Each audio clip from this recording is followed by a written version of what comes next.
Have you ever thought about how much light your seedlings actually get indoors? Most people assume that any sunny window is enough. But the truth is, sunlight doesn't automatically fall evenly where it's needed. It spreads, bounces off walls, floors, furniture, and even the ceiling. And only a fraction of it lands where it can really help your seedlings grow strong and healthy. That's wasted energy, and wasted light can mean weaker, slower-growing seedlings. The good news? You don't need expensive grow lights, fancy timers, or complex setups to fix this. There's a simple, low-cost trick that can boost the effective light for your seedlings by 50 to 70%, all using cardboard and aluminum foil. It sounds almost too simple to work, but this method is time-tested, highly effective, and completely free if you already have these materials around. Let's break it down. First, you need a base. Board is perfect, lightweight, easy to cut, and easy to shape. Shoe boxes, pizza boxes, or any flat pieces of cardboard will do. Bigger the surface area, the more light you can capture, but even a modest-sized reflector can make a huge difference. Next, you need a reflective surface. Aluminum foil is ideal. An insider tip most people miss. Foil has a shiny side and a matte side. Most assume the shiny side should face the seedlings, but in reality, the matte side distributes light more evenly, giving a soft, diffuse reflection. The shiny side can create harsh bright spots and uneven light, which isn't ideal. Attach the foil carefully to your cardboard using tape, glue, or a stapler, making sure it's smooth and wrinkle-free. Every wrinkle or fold reduces reflection efficiency. This matters. Cardboard so it's about the same width as your seedling tray or window space. The height should be at least 1.5 to 2 times taller than the tallest seedlings you plan to grow. This ensures that the reflected light reaches both the top leaves and the lower leaves evenly. Seedlings grow upright and strong. Placement is crucial. Stand the reflector straight up behind the seedlings.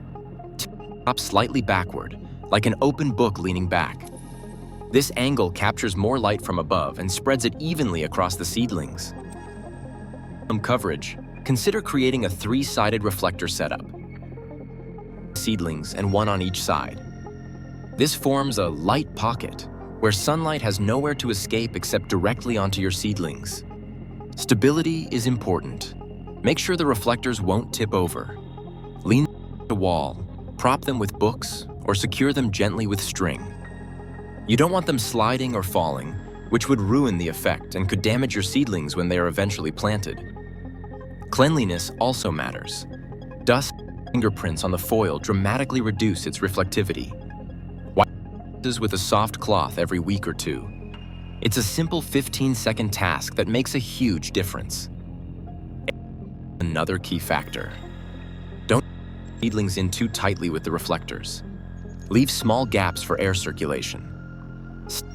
Air can trap heat and moisture, creating a poor environment for seedlings and encouraging fungal growth. Even a small opening at the top or sides can prevent this and keep your seedlings healthy. Observe your seedlings as the light shifts during the day. The changing angles, and that can affect how evenly your light spreads. Adjust the reflectors as needed. The goal is concentrated spots of bright light, but gentle, even illumination across all seedlings. If you don't have foil, don't worry. White paper reflects a surprising amount of light, up to 80%. Reflective craft sheets, bubble insulation, or even reflective film from packaging can work as well. The principle is simple. Capture the light that would otherwise escape and redirect it where it's most needed. Distance matters too. Moving the reflector closer to your seedlings increases light intensity, while moving it back spreads light more softly. Experiment with angles and distances to find the optimal setup for your space. Each window setup is different, so small tweaks can have a big impact. Layering is another technique. If you have extra cardboard or reflective materials, you can create double layers. Each layer bounces a little more light back onto your seedlings, increasing efficiency. It may seem expensive, but sometimes a second reflective layer can dramatically improve light distribution. Let's talk about timing. Seedlings are when they receive consistent, evenly distributed light throughout their early stages.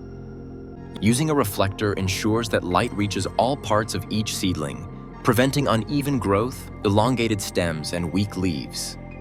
A good light setup reduces the need for corrective pruning and helps seedlings establish strong roots before transplantation. Practical tip: mark or note angles that work best for your space. Sunlight changes day and throughout the year, so small adjustments can keep your light coverage consistent. Keeping a small notebook or taking quick photos helps you remember the best setup. Another bonus: use multiple layer panels if you have several seedling trays. Each tray can have its own set of reflectors, or you can position a large reflector to serve multiple trays.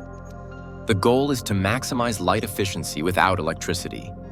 You'll be amazed how brighter and healthier your seedlings appear after just a few days of optimal reflection. This DIY method is also extremely flexible. It works for small apartment windows, sunrooms, greenhouses, or even temporary indoor setups. You can easily adjust panels, move them, or remove them when needed.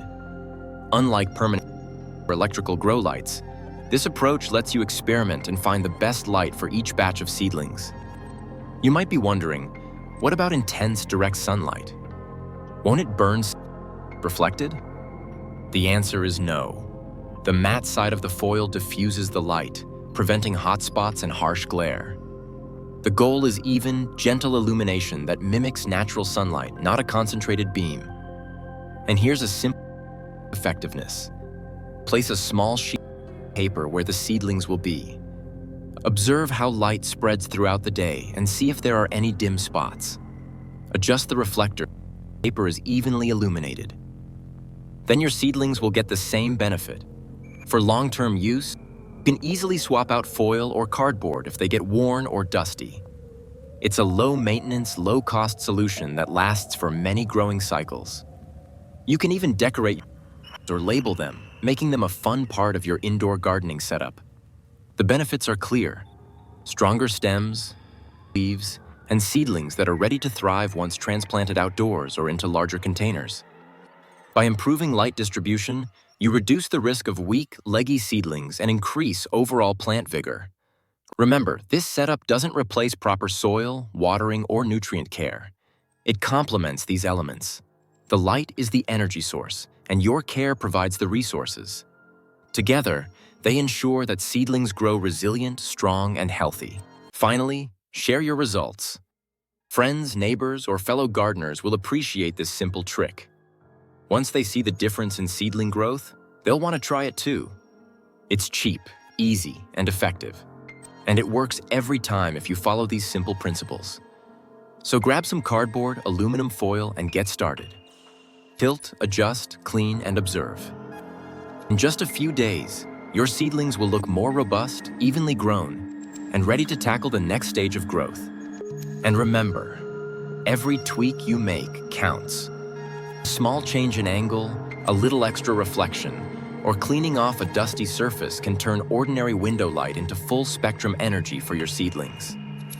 It's the easiest, most cost-effective growth boost you can give them, without electricity, without timers, and without expensive lights. If this method seems simple and logical, there's only one thing left to do: try it.